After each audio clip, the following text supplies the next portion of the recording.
श्री सत्यनारायण कथा की महिमा। एक बार योगी नारद जी ने भ्रमण करते हुए मृत्युलोक के प्राणियों को अपने अपने कर्मों के अनुसार तरह तरह के दुखों से परेशान होते देखा।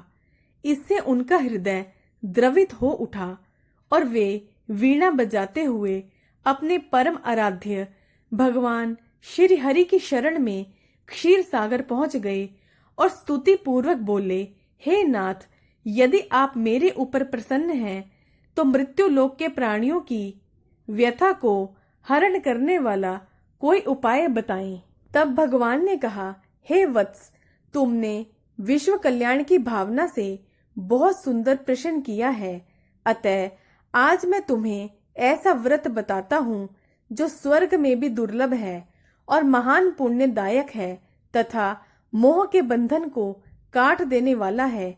जो भी व्यक्ति श्री सत्यनारायण व्रत विधि विधान से करता है उसे सांसारिक सुखों को भोगकर परलोक में मोक्ष की प्राप्ति होती है।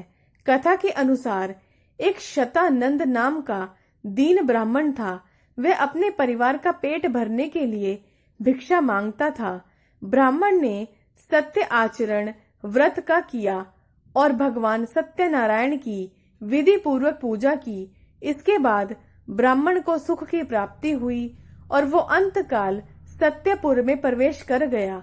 ठीक इसी तरह एक काष्ठ विक्रेता भील व राजा उल्का मुख भी निष्ठावान सत्यव्रती थे। ये भी सत्यनारायण की विधि पूर्वक पूजा करते थे। यह व्रत करने से इन्हें भी दुखों से मुक्ति मिल गई। श्री सत्यनारायण की कथा बताती है कि व्रत पूजन करने पर प्रत्येक व्यक्ति का समान अधिकार है, चाहे वे निर्धन धनवान, राजा हो या व्यवसायी, ब्राह्मण हो या अन्य वर्ग, स्त्री हो या पुरुष।